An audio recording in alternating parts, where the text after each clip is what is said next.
Hi, I'm Bryce Crittenden. Hi, I'm Caroline Land, and welcome back to EPL's Overdue Finds. Caroline, what's going on today? How are you? I am having a really great day, Bryce. How about you? What's your day like? So far, so good. It got really dark here outside a little while ago. But you know what? As somebody who doesn't have air conditioning at home, I'm okay. I say bring on the rain. We need it. Yeah, I'm pretty sure I've gone on record on the podcast in the past about being a fan of rain, and I'll stand by it. That's my hot take. That's my wet take for today. Well, we've got a really fun episode planned for today. Caroline, wouldn't you say like putting together Overdue Finds and the podcast, it really takes a team effort, don't you think? Absolutely, Bryce. And you know what they say, there's no I in team. The fans are just right there along with us. We play with our heart and we leave it all out on the recording Studio? Yeah, even though we're studio. not technically in a studio, yeah. All that matters is we give 110% for each episode. 110%, 110% of the time. That's right. Well, today, if you haven't figured it out by now, we of course are talking about sports movies. There's a lot going on right now in the world of sports. As of when we're recording this, the Olympics are still supposed to start in like on the 23rd, which is technically tomorrow from when we're Tomorrow. recording this. Yeah, I people know are some there. Yeah, Yeah. people are there and hasn't been canceled yet, which is good. There's lots of stuff happening in the NHL. If you're on Edmonton Twitter, you've seen people complaining about the Oilers a lot lately. So we thought today would be a perfect day to dive into that topic of sports movies. I've got my favorites. Caroline, I saw you on Twitter the other day were getting people's recommendations. I Yeah. saw some really good ones come in. So I'm curious to see like what your picks are coming up. I know you're a big, we've talked about this a little bit in past episodes that you're a big figure skating fan. Yes. There are a few figure skating movies, so I'm curious to see if we hear about The Cutting Edge today or maybe Blades of Glory. With both possibilities. And I know that in addition to your past experience kind of working in and around the world of hockey, you've talked on the podcast. Some people may know you are a fan of wrestling, Yes. wondering if maybe that will come out today. It might. There's probably a good chance it comes out today. But joining us, first time since our Bridgerton episode, Anna Wallace. Welcome back to Overdue Finds. How's it going today? Woo woo. Thanks for having me back. She can talk about sports. She can talk about Bridgerton. She can talk about anything. She can do Honestly. it Anything. all. Yeah, Yeah. that mouth does not stop. Um, A tour de force, if you Tour de will. force. Yeah. Real Renaissance woman. That's On right. the last episode you were on, which was the Bridgerton episode, Bryce needed to go back and record a spiciness warning for the top of the episode. So I wonder if maybe I don't know if that'll happen again today. Maybe, well, it's not currently in my notes, but with me, you never know. We'll have to see how the day goes. Yeah. Before we get going, though, Anna, I have to ask, like, Caroline likes figure skating. I'm a fan of hockey and wrestling. What are your favorite sports? I'm not a sports player so much. I did it as a kid. We all kind of do it, right? Mm-hmm. I love watching my kids play sports. I've got a soccer star. Oh my God, he's so good. But I'm also biased. We do basketball in our house. But to watch for myself, I like UFC. I've been There we watching it go. for many years. I remember when it was a lot less dignified, shall we say, Oh, than it used to be. I'm a huge fan of the early days of the UFC. One example I always love to bring up, I don't remember which UFC it was, but do you remember the David versus Goliath tournament? Oh, yeah, I just watched a 30 for 30 about Tito and Chuck, and they talked about those early days in the Yeah. UFC and what do you even call that? It's just rough and tumble, like Oh, it was Yeah. barbaric. It Yeah, was banned in that's a good different word. states. It was Yeah. basically Caroline. It was like 120-pound guy versus a sumo wrestler. Now they have like different weight classes and it's a lot more regulated. Before it was just bare knuckle boxing at its best. So teenager Bryce absolutely loved it.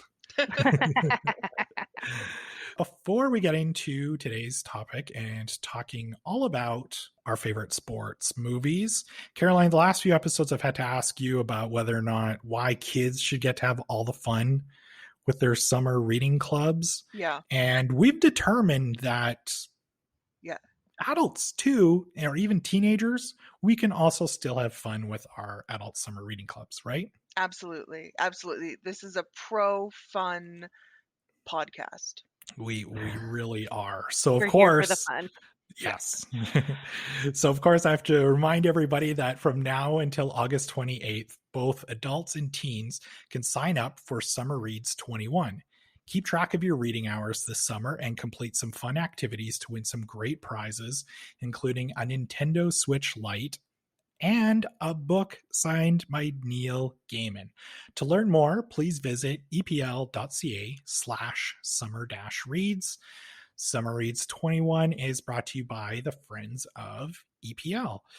Caroline, just following up on our last episode where we talked about Degrassi, how's your book coming along? Or have you finished reading it yet? Or will we be hearing more about it on our Overdue Finds segment here? You will be hearing more about it. Maybe I have in my notes that Anna should go first because she's the guest, but I'm ready to talk about Right. it. Put me at the bottom. It's fine, Caroline. I'm used to it. We'll bump Anna. Typically we do guests, but you know what, Caroline? This is a perfect segue into your Overdue Finds pick.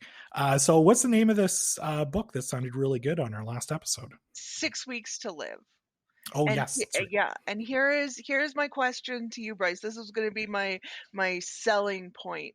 If you had 6 weeks to live, what would you like to spend that time doing? Ooh. Probably maybe try to see some areas of the world that I've never been to and I've always wanted to go to. Mm-hmm. Yeah, I think that's not a lot of time. Yeah, it's not a lot of time. It is really not. Brings things into focus.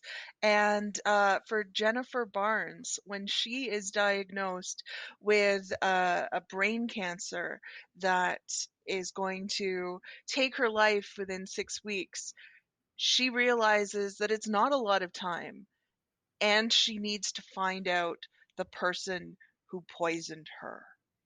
Ooh. Dun, dun, dun. So she first needs to convince people that she was poisoned. She has a suspect in mind. It's her husband. He's acting strangely. Could he be behind it? Her triplet daughters, who used to be, I think they're like 25 now. They used to be kind of like a media sensation where they would be hired to like open malls or do a photo shoot for People magazine, because within the triplets there were 2 girls who were identical and then a third who was from a different egg in the pregnancy.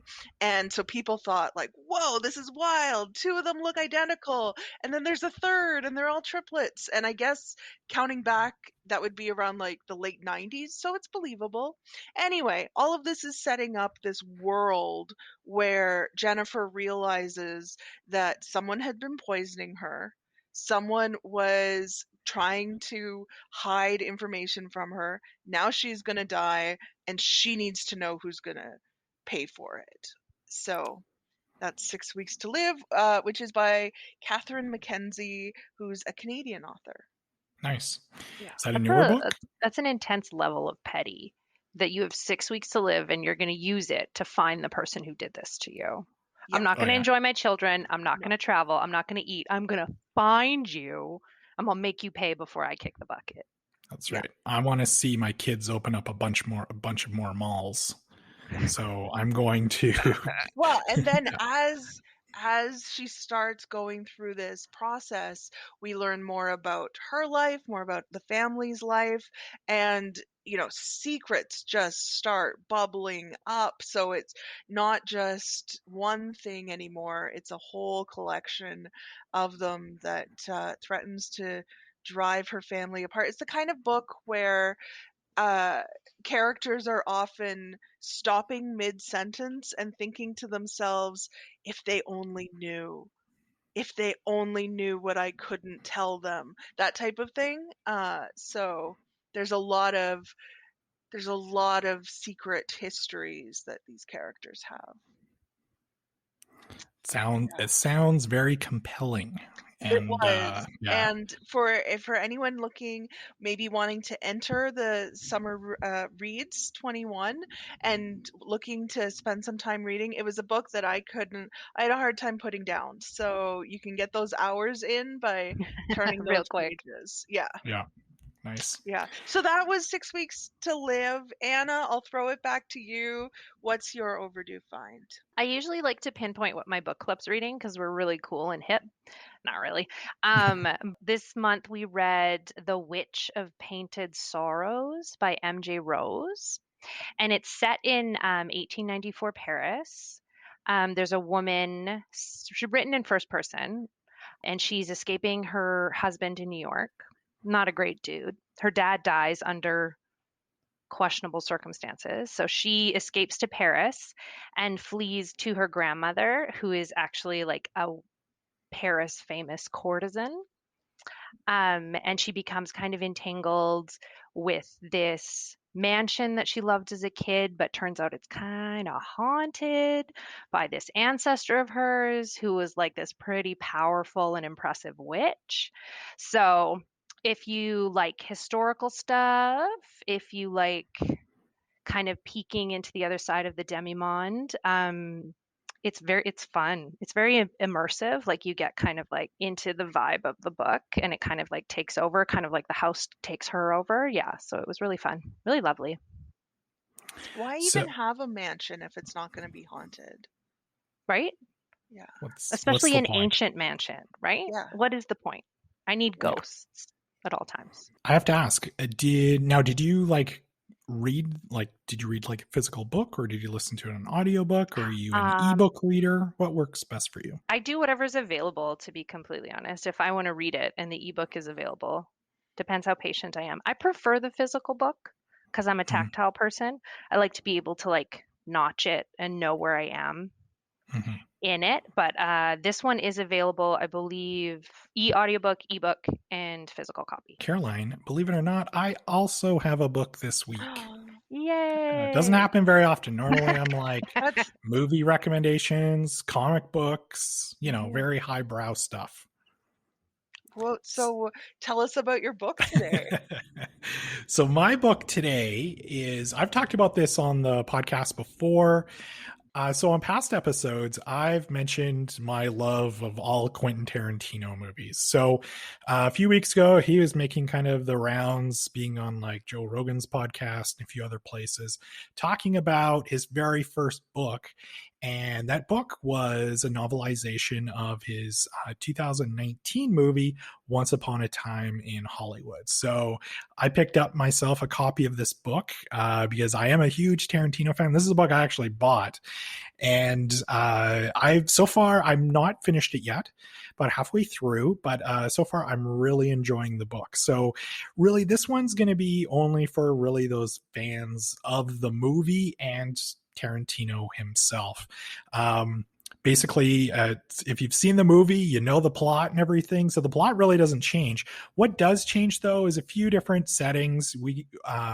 Like the beginning of the movie and the book are a little bit different. One, the beginning of the movie takes place more of in a lounge. This, in the book, it takes place in an agent's office. A few other different settings like that are changed. We learn a lot more about each character, in particular, Brad Pitt's character in the movie. Cliff Booth. We learn a lot about him.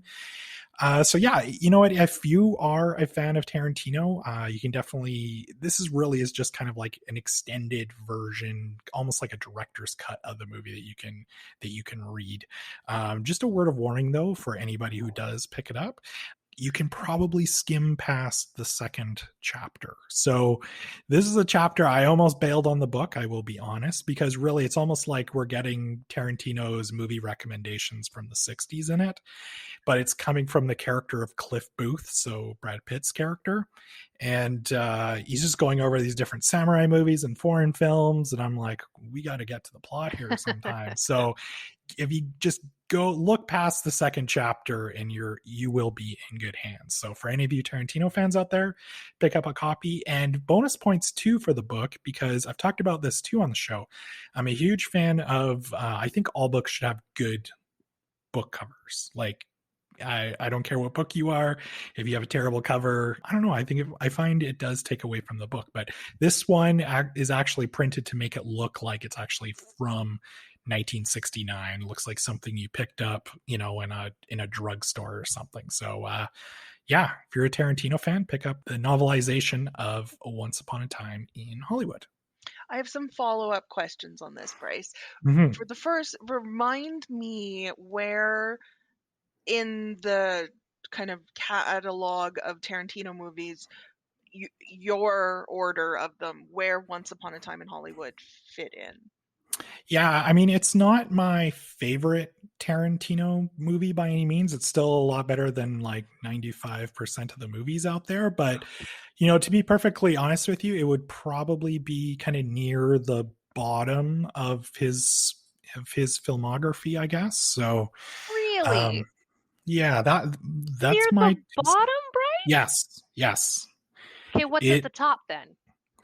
At the top, I would put Pulp Fiction, obviously.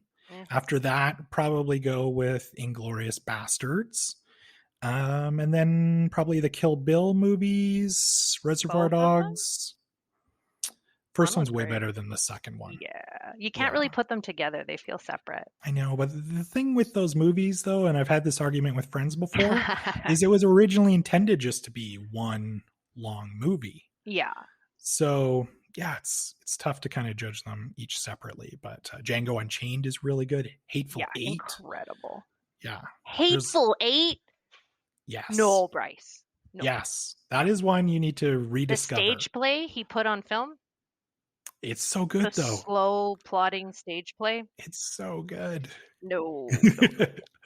I mean, obviously, differing opinions. Yes, I'm gonna swing that one right to the bottom of the pile. Worse than Death Proof.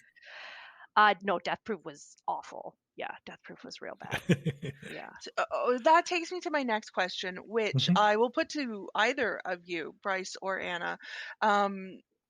Now that he's done this novelization of his film, what movie of his do you think he should do next? Oh, to write into a book? Yeah. He tried to do Django as a comic book character a while back. He paired him with Zorro. I don't know how successful that was. I didn't hate it, but I don't remember much about it. See, I never read that. One I've always been curious about. And apparently, this was a movie that was in the works, but John Travolta and Michael Madsen were just starting to get a little too old. So I would kind of almost like a twist off of Pulp Fiction, focused on the Vega brothers. So that is Vince from Pulp Fiction, and then I don't remember his brother's name from Reservoir Dogs, but Michael Madsen character, I think it's like Mr. I don't remember which color he is in Reservoir Dogs, but kind of a spin-off of those two characters. That's what I would love to see a novelization of. Oh, well, maybe he'll do that next. Maybe. All right. So today, of course, we're not talking just about Quentin Tarantino movies, although that in itself could be a whole other episode. Part of me that's just like, let's just throw the outline out and continue on that conversation. Maybe when Tarantino finally releases his 10th and final movie, that's when we do just a big. Is he only doing 10? Is that what he said? He's said it in interviews. I personally don't believe him, though. Well, yeah. Yeah, we'll see what happens. We'll try to get him on the show to answer. I mean, he's right under Netflix, right in my phone. Yeah. The guy did Joe Rogan's podcast, so I don't know why he wouldn't come on Overdue Finds. So, Heyo. Yeah. But today, though, we are talking about sports movies. So I'm curious to know, before we get into talking about our favorite titles, let's start more generally. Anna, I'm curious to know, I'm sure you've got a list here, but what are some of the elements for you that make a great sports movie? I was thinking about this for a little bit because I'm a podcastress now with my second podcast. So I do research before I show up.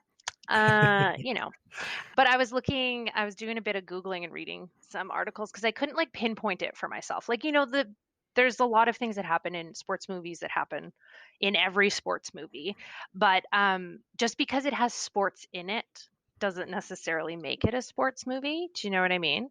Mhm. Because what did I watch? I watched The Way Back with Ben Affleck, thinking I'd get a sports movie. It's not. It's about a guy dealing with alcoholism who happens to be a basketball coach for a little bit. So I wouldn't really qualify that as a sports movie. Mhm. So what I feel like you need like an underdog story, or at least like a compelling hero. So the underdog could be like the team or the coach or whatever. You need some form of like conflict. So like a rival team, or everybody says they're garbage, they're never going to be good. So like the fans can be your conflict. Mhm. You need a montage, because is it a sports movie without a montage? No. And you No. need action in slow motion, because there Yeah. are people who don't watch these sports who need to watch the sports movie. So we need to like make that puck go slower. Yeah. I say we because it's me. Mhm. And then you need a happy ending. Either they win and they succeed, or they've learned something about themselves and friendship. It's a pretty good list. Like, yeah, if you had to sit down and write a screenplay for a sports movie, like really, those are boxes you're working your way through that screenplay. Those are things you need to pretty much hit Hmm. in the movie. Caroline, how about you? There were a lot of things on your list, Anna, that I just totally agree with. It checked a lot of boxes of what I had on mine. I totally agree with you about the difference of, is it a movie with sports in it or is it a sports movie? Because those are telling two different stories when it comes down to it. I had montage at the top of my list because that is so key. Having a powerful song as well is a variation of that. I think another thing, when you are breaking apart, there's the story about maybe an individual, and then the one about a team. And for the team sports movie, I think a key part of it is the moment where they learn to be a team. That Oh, yeah. has to be shown in some way, that coming together. And then as important as the rival and the person who is telling you that you can't do it, I also think there's an importance in having the person who never stopped believing in you, whether that's the coach, whether that's a family member, whether that's someone who has died and now you're trying to live up to them. It can show up in a couple different ways, but that is a key for the audience to believe in this person as well. Yeah, just getting back to the montage there. Rocky movies have like the best montages. We've got some Eye of the Tiger playing, Yeah. and some of like the sequels. And of course, the original's got like the iconic Rocky theme music and everything. And of Yeah. course, one of my favorite all-time movie montages is Rocky 4, where Rocky's in Russia. He's Oh like my training in God. like, I don't know, it's probably Siberia or something. So great. It's like middle of nowhere. He's got to like run up a mountain. He's got to catch like chickens, and he's working out in a barn and everything. It's like the most crazy training montage sequence ever. So yeah, if you only watch one montage, it should be the Rocky 4 montage. I hope that there is somewhere on the internet that has a montage of Oh montages my from gosh. Rocky. Ooh, like a A maybe. supercut compilation? of those. Yeah, I'm Yeah, sure it's out of there. that. Yeah. I mean, I think I've said this before on the podcast as well. I'm on record as I am the person who thinks there should be more montage presentations at the Academy Awards. Just a big fan. I think there's something very powerful as a moving image in terms of that combination, and usually with a song. Like Eye of the Tiger, that's what, like, you put that on and immediately I feel like I can take over the world. Oh, yeah, I'm signing up to fight Ivan Drago if Eye of the Tiger's playing. Why not? Nope, not me. I know I wouldn't make it, but that song just pumps you up and makes you believe you can do anything. I'm happy to take his kid out for lunch. Have you seen Creed 2? Oh my Yes. goodness. Does he need a friend? Because I am open for friendship. Caroline, I have to ask you, and Yeah. this is not a sports movie at all, obviously. Did you ever watch Team America World Police? Oh No, my goodness. I haven't, and I think I missed that window when it was out, and then anyway, look, I haven't, but I feel like I should have. You should, and the reason why you should, there's several reasons why you should watch this movie. One is it's obviously it's hilarious, and two, they have a montage in that movie set to a song called Montage. Nice. Yep. You will absolutely love it. Yeah. I personally will lend you my DVD copy of it if you course want. you- There's also, yeah. It feels like this is something that's important to my film education. It is. Yeah, it really is. But I was going to say the other thing too with sports movies that this happens in almost every single sports movie, even if it's like a kids team like the Mighty Ducks. The first game we see, there's like two people in the stands. There's like maybe a drunk guy who's just there for whatever reason. He's sleeping in the stands. Someone's dad.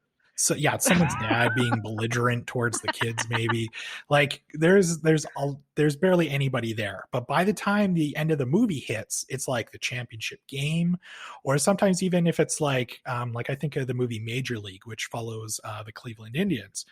And of course, this is a major league team, but in the movie, the first scene, there's like, I don't know, 200 people in this huge stadium. But then of course, by the end of the movie, they're in the big game and it's like over 20,000 people are there. So I feel like all sports movies seem to kind of do that. It shows like the community and, starting to get behind this team. So that's really important. Yeah, I think that is another kind of visual key of showing what's happening during the sports movie progression. Yeah. Sports can't have success without fans. Like That's you right. can't. You can't be a No. successful sports team with no one in your stands. It doesn't matter how many wins you have. You need the fans there. The other thing too is you also need like that wild card on the team. Like there's always like that one player who either like he's a bench warmer all season, and then like the coach is like, you know what? Bases loaded, 2 outs. You haven't played all year. I've got a feeling I got to put you in, kid. Now's the time. Now's the time. So there's always like that wild card. I think of on Slapshot, maybe the Hanson brothers, characters like that, or maybe who are maybe a little crazy, but they come in when you really need them to perform. So yeah, those are the things for me that I think help make a great sports movie. So now that we've talked about all the key elements, since it is summer, the Summer Olympics are happening right now. What are some of your favorite summer sports movies, Anna? Oh, this is going to be a controversial pick. We'll see if Bryce is going to argue with me about it. But it has all of the elements of a sports movie. There's a team that doesn't get along that learns to get along. There's plenty of montages. There's even like a teammate sacrifice because he dies and they have to rally against him dying. And I'm talking about, of course, Beer Fest, which is one of my sports-centered favorites of all time. They go into an international competition. Yes, it's beer drinking, but there is the evil German rivals. There's even like a grandmother who believes in them.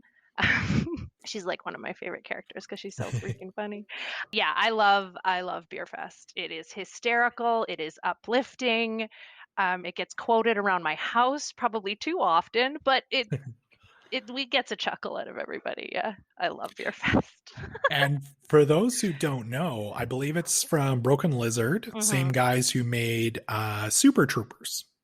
So if you're a fan of that style of comedy, both movies I've seen. I have.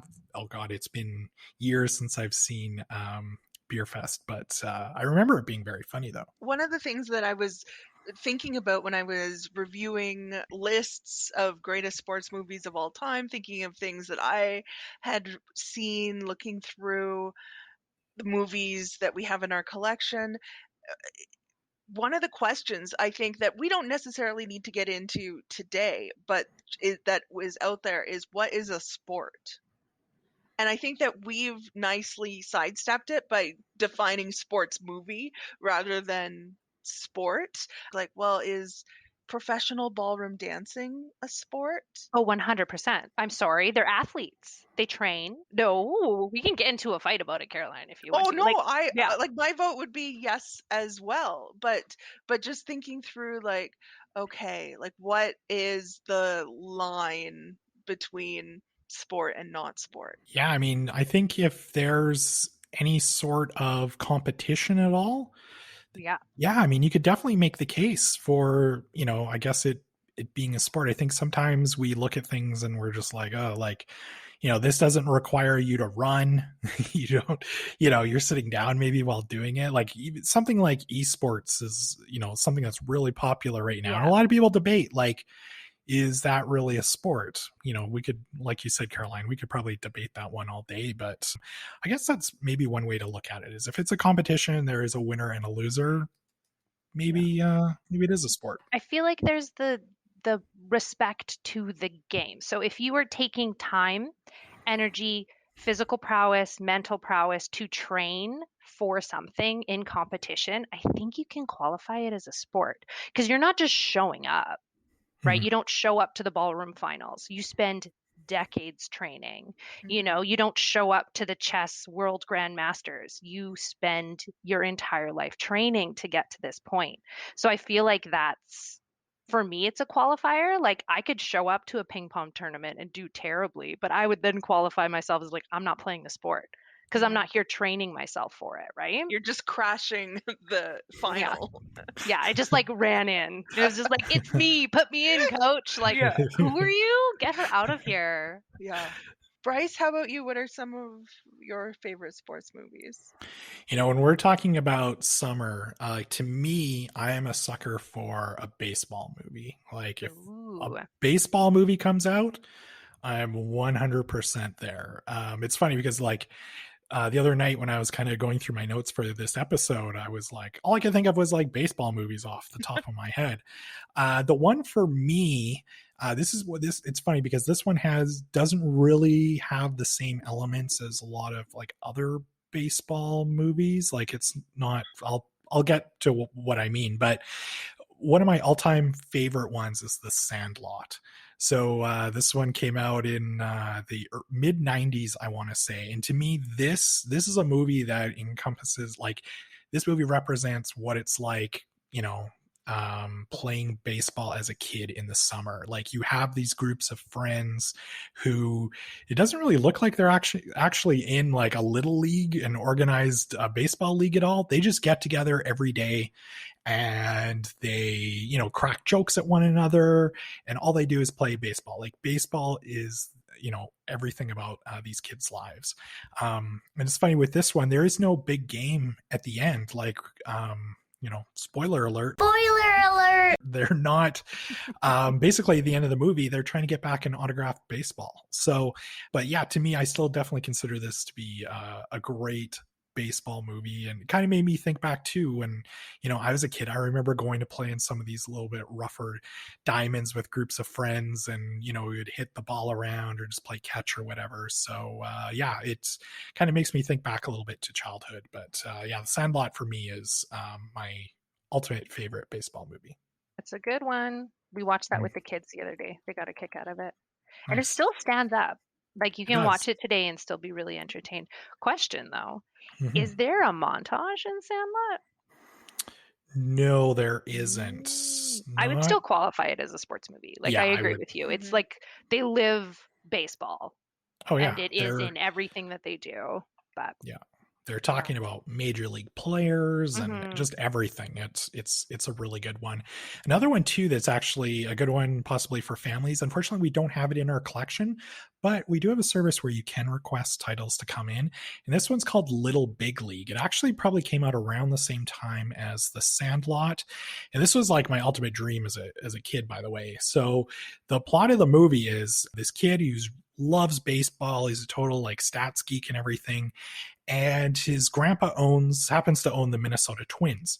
So the grandfather dies, and in his will, because he knows his grandson is a huge baseball fan, he knows a lot about the sport, he gives the Minnesota Twins to this like 10, 11-year-old kid. So this kid decides to make himself the manager of the Twins, and he's on the field calling the shots and everything. So that for me is also it's a very underrated baseball flick. It's kind of maybe hard to find, but you might be able to find it on DVD in certain places. So that's a really good one too. There were a number of mid 90s baseball movies aimed at kids. Mhm. Rookie Angels of in the the Outfield. Year, Angels Yeah, in the Outfield, Yeah. Joseph Rookie of the Year. Yeah. Gordon-Levitt. Rookie of the Year was the one where the kid broke his arm and then Yes.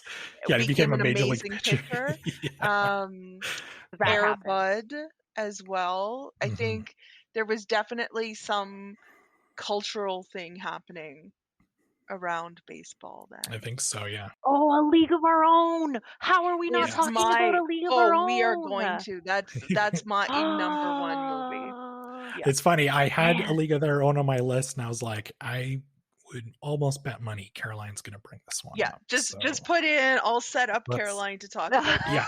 because I could like you guys. I enjoyed your Tarantino talk. I am ready to Sigh. spend the rest Sigh. of the episode talking about A League of Their Own, which I have talked about again previously. I think I talked about how as a child I had the soundtrack to A League of Their Own, which includes the montage like score that they play through it, and I would just dance around the living room to the soundtrack from A League of Their Own. That's how much I love the movie. Yeah. Nice. It's great. It has all of those things. It has the scene where they play at the beginning and there's like 3 fans in the audience and they have to Yep. bribe them to stay. And Yeah. then over the course of a different montage, the stands fill up and it's a success and everything's happened. I was looking there since we're on A League of Their Own, which is, I don't have people not seen A League of Their Own, but it's the story If they of, haven't, they need to. This is yeah, required viewing. yeah, it's the story of the women's professional baseball league that started and played during World War II in the States. And League of Their Own specifically is the story of 2 sisters who join a team, and there's rivalry in many different ways around it. The cast is amazing. Tom Hanks, obviously, there's no crying in baseball. That's just good words to live Yeah. by. Gina Davis, Lori Petty, Rosie O'Donnell, Madonna. Madonna, and Madonna being so like good. just wonderful. And usually she's terrible in movies. Yeah. Yeah, On No, yeah, average. she was really good in that movie. yeah. And also one of my favorite characters is the Scout, played by John Lovitz. Hmm. Oh, John Lovitz. There was Hilarious. he had a few years where he was like the it character actor, where they would bring him in for a few scenes and he would just be like, "Can you John Lovitz about?" And he would be like, "Yes, of course I can." Yeah, And then he kind of disappeared, but Yeah. yeah. yeah. He's great. So I wanna ask you before we talk about other movies here at the end. So we've played the spoiler alert cue at the end of the movie, the big game. At a critical moment, the Gina Davis character drops the ball. Yeah. Do you think that she dropped it on purpose, or was that just how the play played out? Because the internet is divided. Surprise! Surprise, the, surprise. the internet is divided. I think you can interpret it however you like. Do you put the impetus on her taking care of her sister one last time because she's been doing it her whole life? Or do you trust that they were playing to their best of their ability because they put their athletics before their sisterhood. And on And that day, on it, that day, she just didn't have it.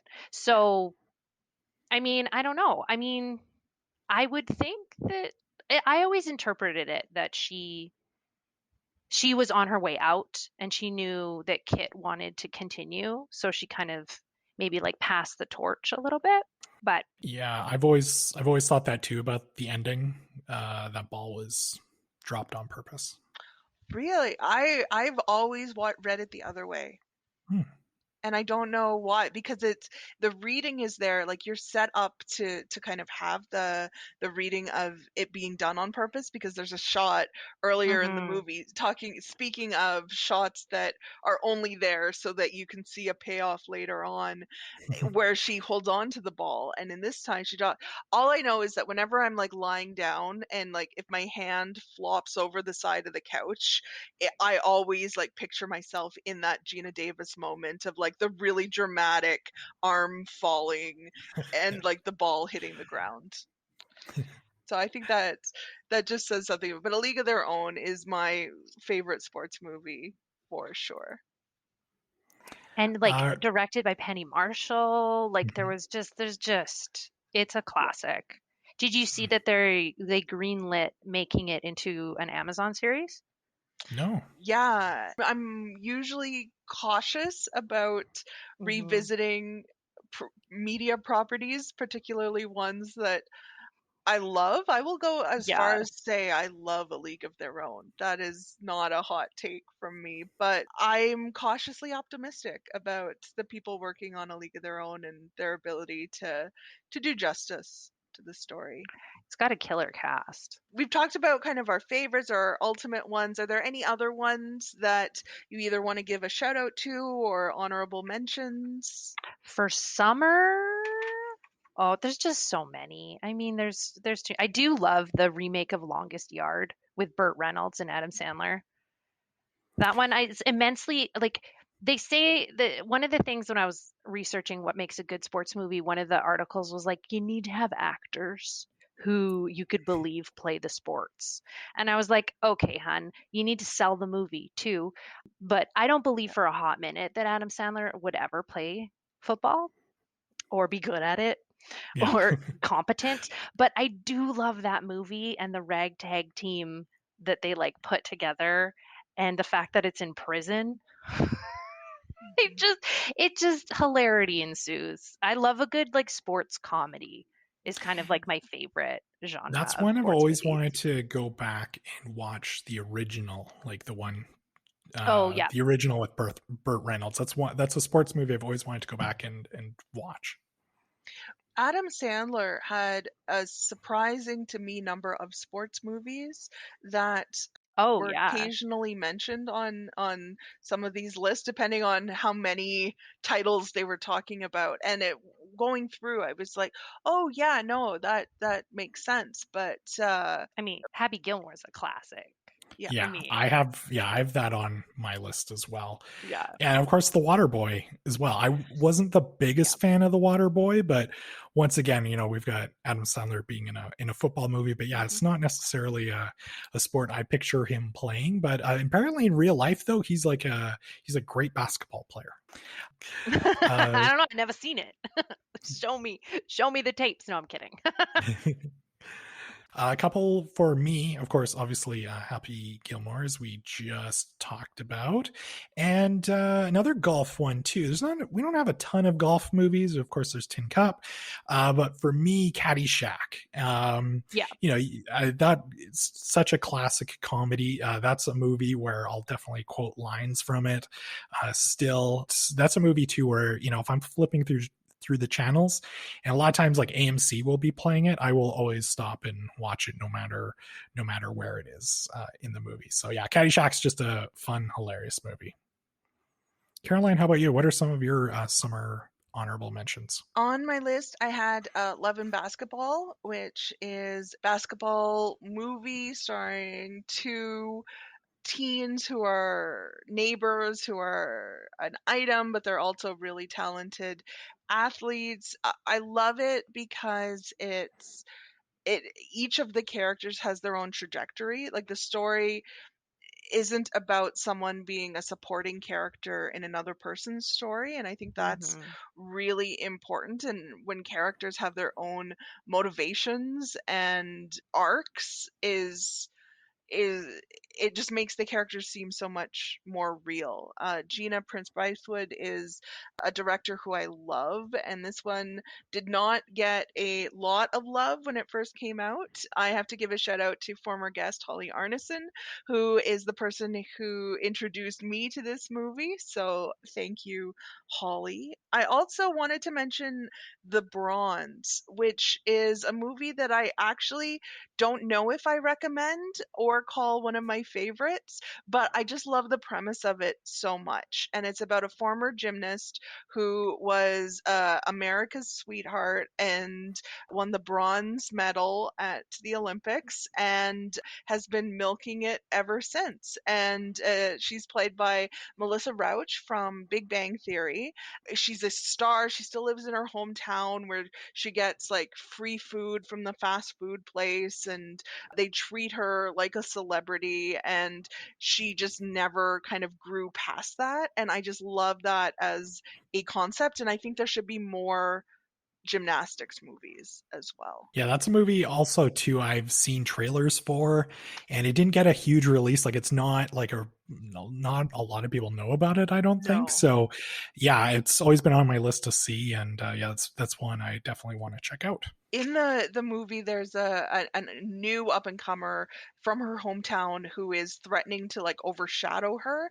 And at first, she's like, "No, I don't like any of this." But then she has to work and help coach this young athlete. So there's some intergenerational stuff. There's other stuff in it playing out with it. It's an interesting movie. It is would make my favorite, but there are things in the story. The actors are all great. Love that as a concept. As someone who vividly remembers the 1996 U.S. gymnastics team, I just love it as a concept. So switching over to snow and ice, what movies would go in your winter sports movie Hall of Fame, Anna? Oh, my top, because I love it so much. Because it's Canadian, because it's about hockey, and it's another, yes, I love sport movie comedies. Shoot me. But Goon, the Yes. Jay Baruchel, written and directed. I think he directed it, did he? I think Yes, he he wrote did. it. Yeah. Okay.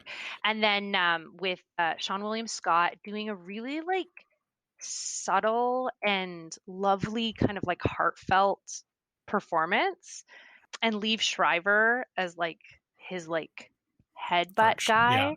It's And like a it's like legendary tough guy, basically. Yeah. he's clearly doing a Schultz from the Philadelphia Flyers in the Oh yeah. 70s impression. Yeah. Like they did the Broad Street Bullies. You can find it on YouTube. It's a little documentary they did, and Liev Schreiber does the audio for it, the Oh narration, which is just it makes everything perfect.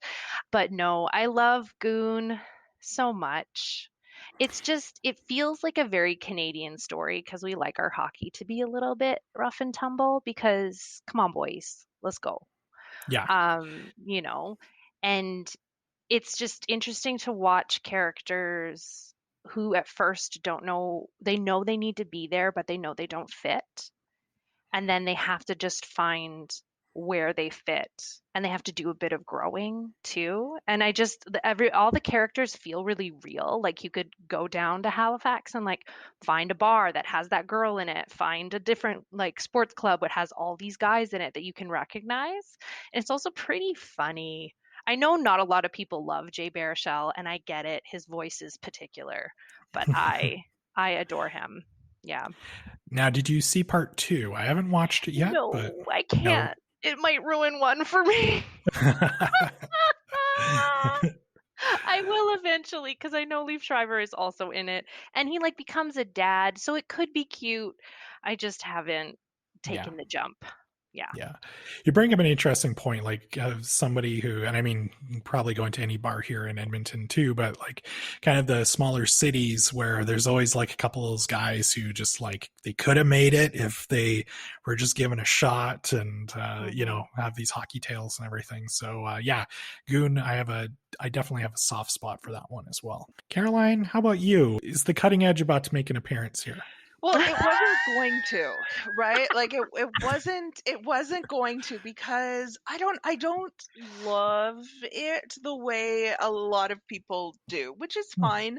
People can have different opinions. But here is why: the move that they come up with, the winning absolute like kill, that is so illegal. You could never have it in actual competition.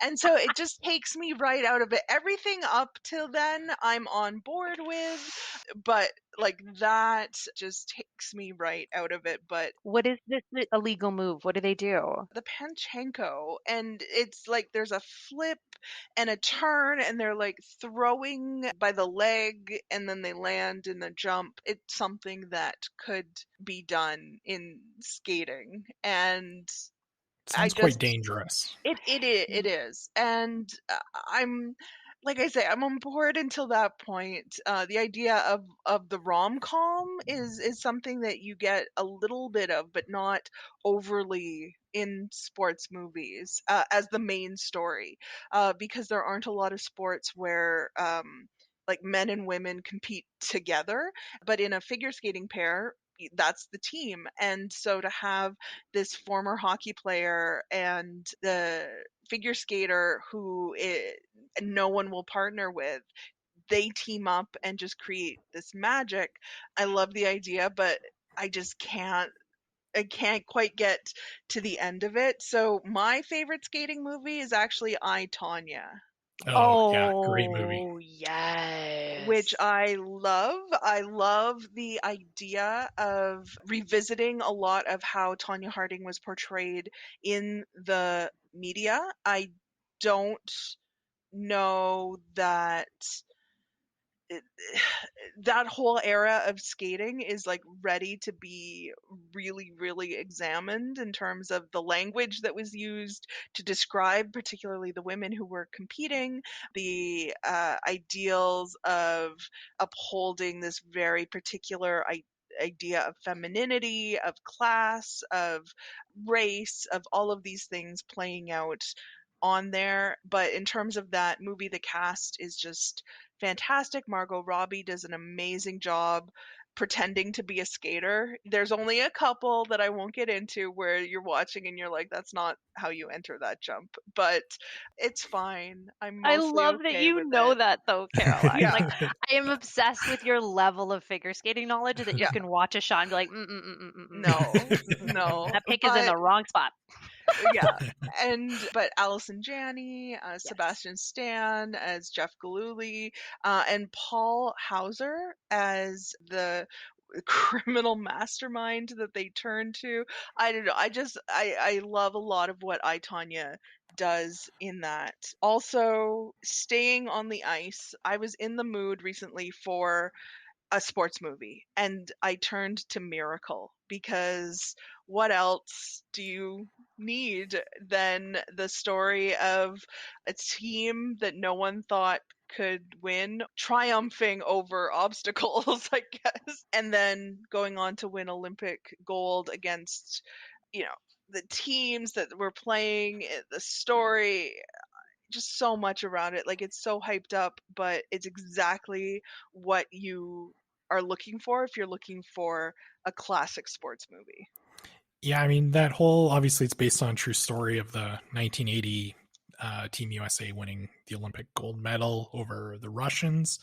And the Russians during this time, this is really before there was Russian players in the NHL. So Russia is putting together this huge super team, and it's like the equivalent of some, you know, undrafted NHL players who are playing maybe in university, taking on the Tampa Bay Lightning, who just won the Stanley Cup, and then beating them then to win the gold medal. Like, that really is like the equivalent of it. So yeah, that's of course. And also too, Kurt Russell playing famous hockey coach Herb Brooks in it is So great. So good. So Yeah. good. The haircut alone That's right. is Oh, worth on a checking out. lot of the players, like the late 70s, early 80s aesthetic that they have going, I quite enjoy. And then I mean, I know I don't want to steal any of your movies, Bryce, but I think that I just want to give a shout out to what I consider a pair in my mind, what I call the Calgary duo of Cool Runnings and Eddie the Eagle. Yes. Both. I've never watched Eddie the Eagle. Cool Runnings is a great movie though. Yeah, both stories about underdogs taking part in the 1988 Calgary Winter Olympics. Cool Runnings, absolutely love. Anything with John Candy is pretty automatically a winner. He was someone, when I was going through those lists of greatest sports movie, he was the one where it's like, okay, no one believes John Candy was ever a bobsledder. No. However, we love him so much, we're Yes. willing to overlook this. Yeah, suspend your 100%. disbelief. Yeah. Yes. So Bryce, what about you? What sports movies are going in the Hall of Fame? For me, you know what? Of course, we're talking about hockey still. Slapshot. Paul Newman. Yeah. We got the Hanson brothers. Ogie Oglethorpe, who's roughly, I think is loosely based on a guy from Medicine Hat originally. So yeah, it's everything about Slapshot is absolutely amazing. The movie, of course, follows the Charlestown Chiefs. They're in like the American Hockey League. It's these guys, a lot of these guys are not going to be making to the NHL. Maybe they had a couple of games, but they're sent down. They're stuck in the minors, and they're in this Pennsylvania town, and the coal mine is about to be shut down. The team's going to be moved. So the guys figure, you know what, let's try and go out on top. Let's see if we can put together a winning season. Maybe some investors from Florida will want to buy the team. And of course, they just go around and they're gooning everything up. Like they're slashing players, they're getting into fights with fans, absolutely everything. So this is some great late 70s cinema at its finest. And I think if you talk to most hockey fans, kind of ask getting their favorite all-time hockey movie, I think most people would say Slapshot. Paul Newman is absolutely amazing in it as the coach / captain of the team, Reg Dunlop. You don't see that a lot. The coach / captain, no. Yeah, you don't get that a lot anymore. But yeah, it's a very 70s movie, but it's great, and it's one of my all-time favorite movies just in general, let alone a sports movie. And what about Slapshot 2 though? Slapshot 2. I have never seen Slapshot 2. I remember when Slapshot came out on DVD and going to like Future Shop at the time to buy it, and one of the sales associates was trying to talk me into buying like a double pack because it was like Slapshot 1 and 2 together. I was like, no, I will never watch that movie. It looks terrible. But it's got a Baldwin brother. I'm looking at him on my computer screen, and I have no idea which one it is. I think that's Steven who was in that one, even though I've never seen it. Like blondish, that's Steven. Yeah. Caroline knows. She's got all their pictures on her wall. Another one too. I don't know. This one you could probably even put into the summer list, maybe. I don't know. But football, it's not in the Olympics at all. But although it's played mostly in the fall, is the Oliver Stone movie Any Given Sunday. So this one came out in I think 1999. Jamie Foxx is in it. Cameron Diaz. Dennis Quaid. Al Pacino plays the head coach of the team, and it basically follows the fictional team of the Miami Sharks as they try and basically the opening scene is Dennis Quaid is this grizzled quarterback who's been in the league a while. He gets like a almost career-ending injury. So of course the young guy Jamie Foxx has to take his place. And basically we follow the Miami Sharks for the entire season. Cameron Diaz plays the owner of the team, or the daughter of the owner, I should say. So yeah, the whole movie, it's also one of my favorite football movies. And Caroline, you teased this at the beginning, and yes, I do have a wrestling movie recommendation. Is it Warrior? No, that's a UFC. Warrior's also really good. I would recommend that one as well, about the two brothers who are mixed martial arts fighters. But The Wrestler, the Darren Aronofsky film starring Mickey Rourke as kind of a washed up, definitely he's kind of we kind of see hints in the movie that he kind of used to be like this Hulk Hogan type figure. He was in video games in the 80s. He had his own action figures and everything. The ring is definitely, the injuries have piled up, so now he's kind of down on his luck. He's fighting in kind of these, he's doing like these independent shows where he's having to wrestle in like barbed wire. There's like broken glass tubes he's getting body slammed into. It's a dark movie, obviously, since it is from Darren Aronofsky.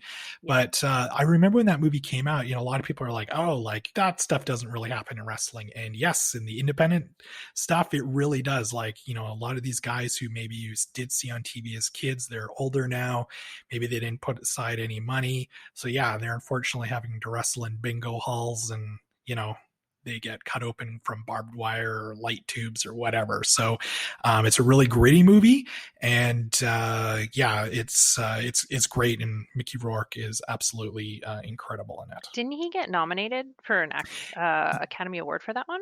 Yeah, he was. He was nominated for Best Actor. And fun fact about that movie, Nicolas Cage was almost cast in the role of Randy the Ram, who Mickey Rourke plays in that movie. Would have been a different film. It would have been. Yes, definitely would have been a lot different. Mm-hmm. Not that I like Nicolas Cage. I think he's super talented. But there was some magic there with Aronofsky and Mickey Rourke, for sure. Mm-hmm. Yeah. Before we wrap up, we love talking about documentaries on the podcast. What sports documentaries stand out to you? I am obsessed with sport documentaries because I love seeing behind the curtain, because people take sports so seriously. And I'm not saying you shouldn't. There's millions of dollars on the line in some of these national sports, but you get so much like drama behind the scenes. And like Netflix right now has two really great good ones. The Last Dance, about the Chicago Bulls and Michael Jordan. Incredible. Just incredible to watch him kind of talking to everybody, and the kind of magic that he had. Oh no, I forget the coach's name, but their Phil relationship. Jackson. Yeah. And kind of how they kind of like, it felt like you watch the documentary and it feels like Jordan is almost assistant coaching the whole thing, or like co-coaching the whole thing, because he's doing a lot of like, I don't know, he like took almost the captaincy to another level to like bring everybody up with him. And he had some talented guys on the team, like Scottie Pippen. Hello. Yeah, that was super, super interesting. I also really loved, which I think is important storytelling and important documentary work, Athlete A, about the controversy that the American Gymnastics Association went through with that coach that they covered up all of his bad deeds for so long. I thought it was really powerful to watch these women who were girls when they started really come to the forefront of the story so that they could come together and, testify in court about what this doctor was doing, and really like put the USA Gymnastics on blast and be like, you cannot treat people this way anymore. Like you can't, we're not going to stand for it. This is not how you treat athletes. When we're bringing in medals for you, we're doing all of this work. We're torturing ourselves so that you can have glory. You can't treat them like you were.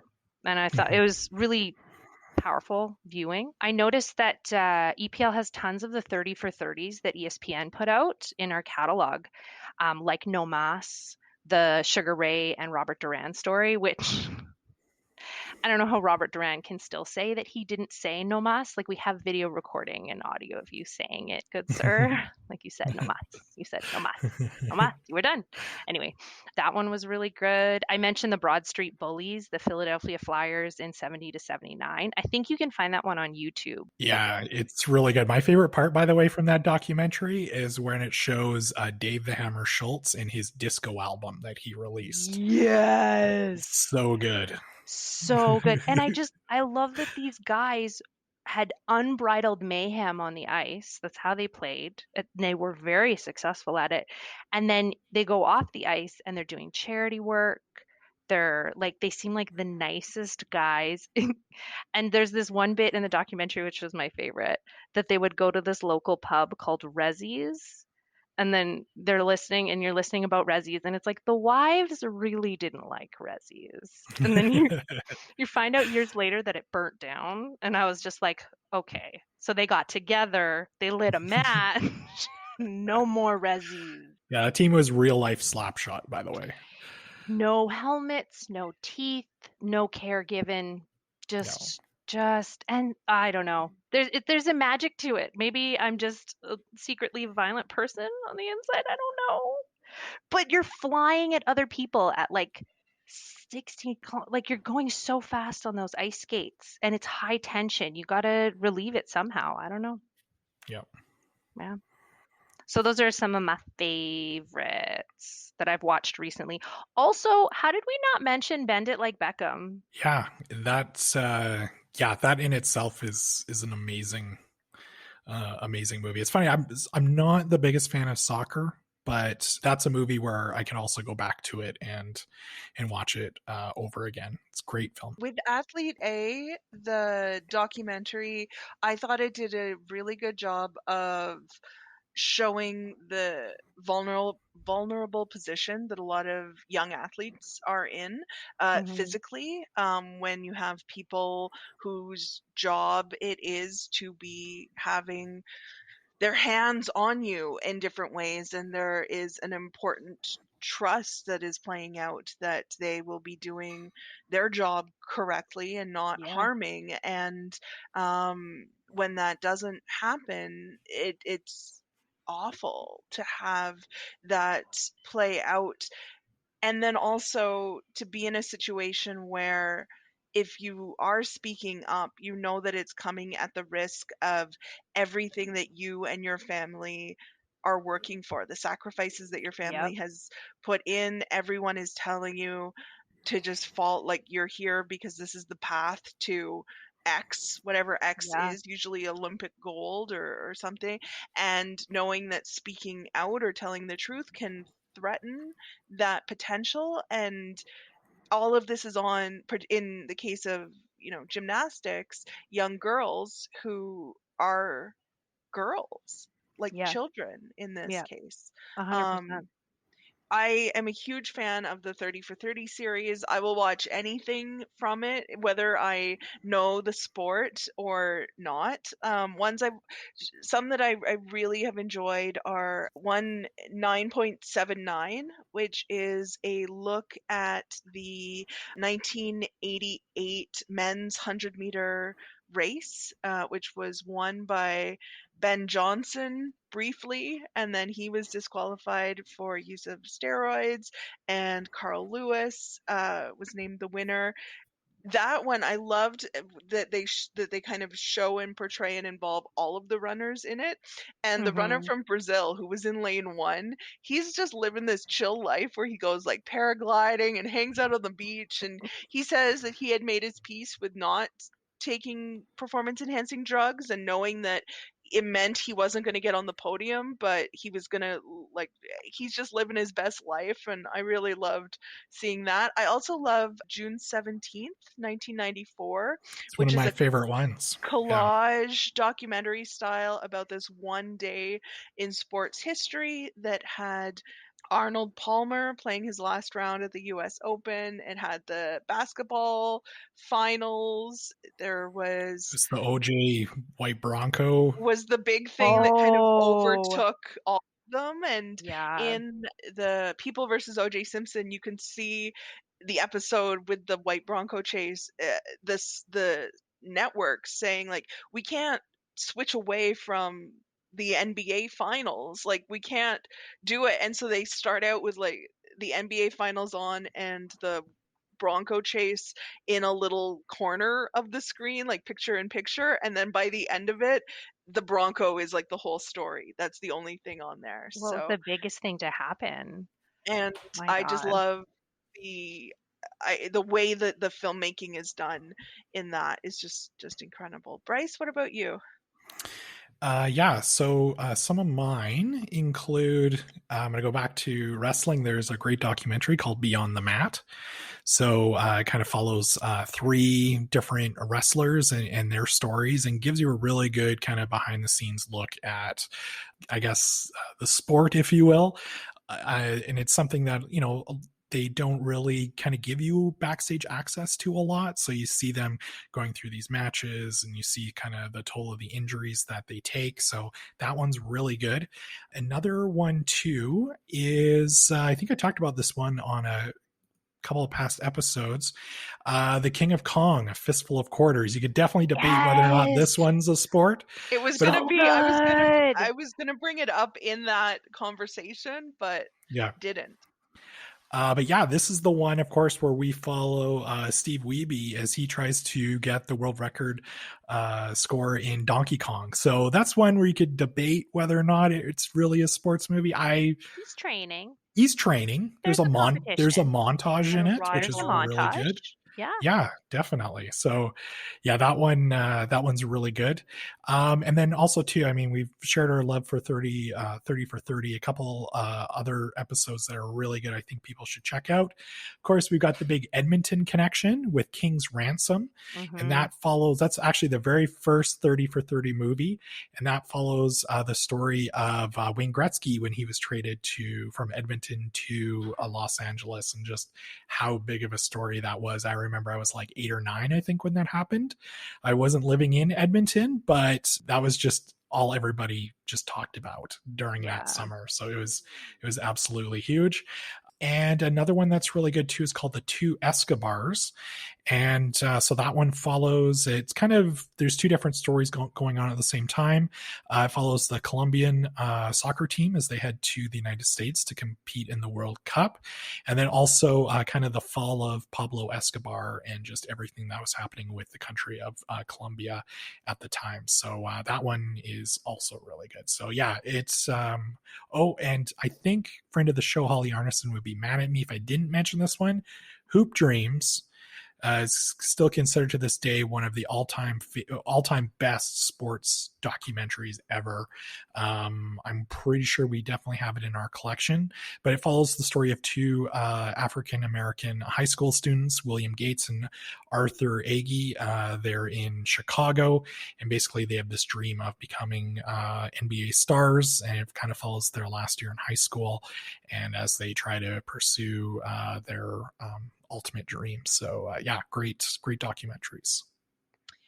Before we get to our roundtable questions, Bryce, can you let everyone know what we'll be talking about on our next episode, which will be available on Friday, August 13th?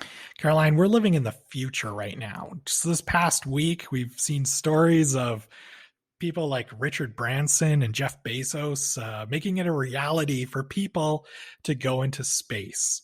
So with asterisks. Yes, that's true. Yeah, you're not getting a WestJet flight up there anytime soon. So, but sorry, still, you can repeat. You can take that again. I think the sass is necessary. Yeah, I'm fine with keeping the sass in, actually. So, with that thought, though, we thought it would be a great time to chat about all things science fiction. So in our next episode, we're going to be talking about some of our favorite sci-fi books, from Isaac Asimov to Star Wars books. We'll break down which titles have the right stuff. Nice. I'm looking forward to it. All right, so let's move into our roundtable question segment. Anna, what lesser known or underrated sport would you most like to see a movie about? Okay, are you ready? Have you ever seen the slapping competitions? Oh, yes. Yes. Like heavyweight. Those big, like, Russian dudes just swinging. Oh, yeah. It's coming over to the States now. They have light heavyweight. They have ladies doing it, too.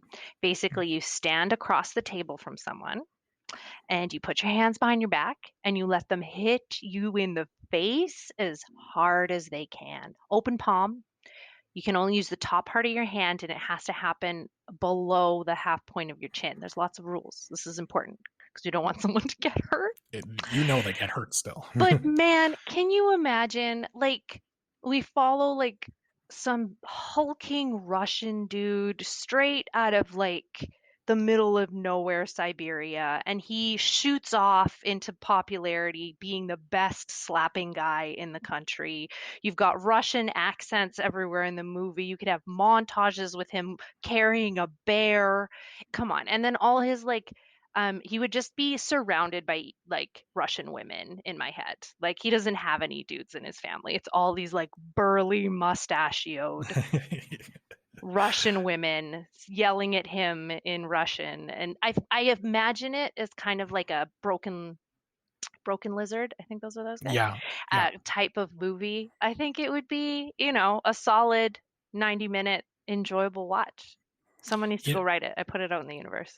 we didn't really talk about any of the Will Ferrell sports movies like Oh yeah. Talladega Nights or Blades of Glory. Blades of Glory. But to me, I'm picturing a comedy out of this, and I Yeah. totally like Will Ferrell as one of these like professional slappers. I would make him the coach. You know what I mean? Oh Like yeah, he goes to that'd be good. Russia and he Yeah. finds this guy and he's like, we got to make you a star. You know what I mean? Because it needs to be like a 300-pound, like just burly man beast of a Yeah. human. Definitely. Yeah. Caroline, how about you? Which sport would you like to see be turned into a movie? Synchronized swimming. Ooh, the I think, drama. yeah, and I think I haven't really decided if it's going to be the full team or if it's just going to be like a pair of synchro No, it has to be duos. the full team, Caroline. I think it'll likely be the full team, but it would be like high drama against this like world of very sharp movements, swim caps. Like I think there's a potential, and like the montage writes itself. So Yeah.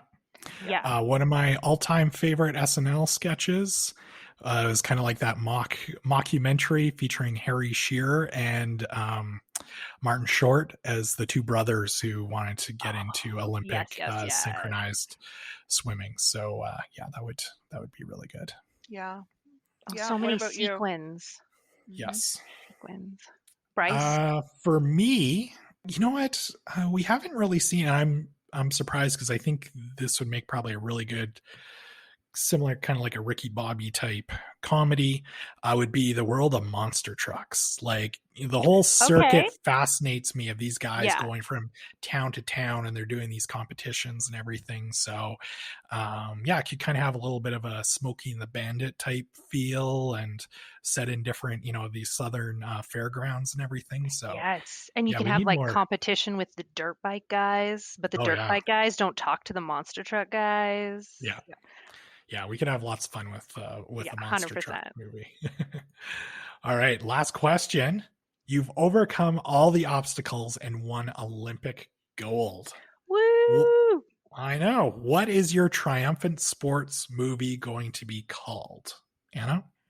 Well, I asked my husband this question. I was like, what would I win an Olympic gold for? And he was like, what do the big girls win? And I was like, fair. I'm like 5'11". I'm a big girl. So maybe wrestling? I don't know. I would love to be like thick and just filled with muscles to like toss other ladies around. Sure, why not? But I would want my movie to be called Brick because that's my nickname. And anytime I walk in on the wrestling, you're going to hear the montage of the Commodore's Brick House. Brick House. I like it. Do we know that song? We do. Of course. I yeah. got it momentarily. Was really hoping you said Brick by Benfold 5, but Brick House is the better choice. Right? It's got the funk groove on it. That was always my dream if I fought for the UFC or if I did any sort of like wrestling, like glow style, I'd be coming into that song. It's playing in my head. I'm not going to sing it and torture you guys. Caroline, how about you? What's your movie called? I went on a journey with this one. What are you winning a gold medal in, by the way? Well, that's part of it. I started out thinking, okay, well, Land is such a good name to build puns off of, and was thinking like Land of Victory. Do I go somewhere there? And then what popped into my head was Sweep Caroline. And I want the punctuation on this is sweep, comma, Caroline exclamation mark. And it was going to be about me being a curler, but the concussion is still a little too close before I think that really ruined that possibility. So where I landed is Everyone Else is Dead, the story of how Caroline Land won Olympic gold. Joke.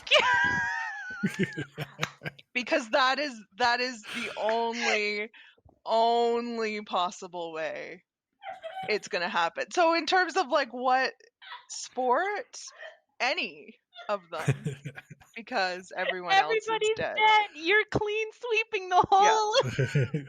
Yeah, that's the story, which Brilliant. I guess I'm also making the film. So yeah, Oh no, and you're the only one in the audience too. yeah, I'd go see it'll it, be Caroline. Yeah. Okay, great. Grace is gonna rise from the dead, Yeah. and then you'll be there. I love it. So that was my journey.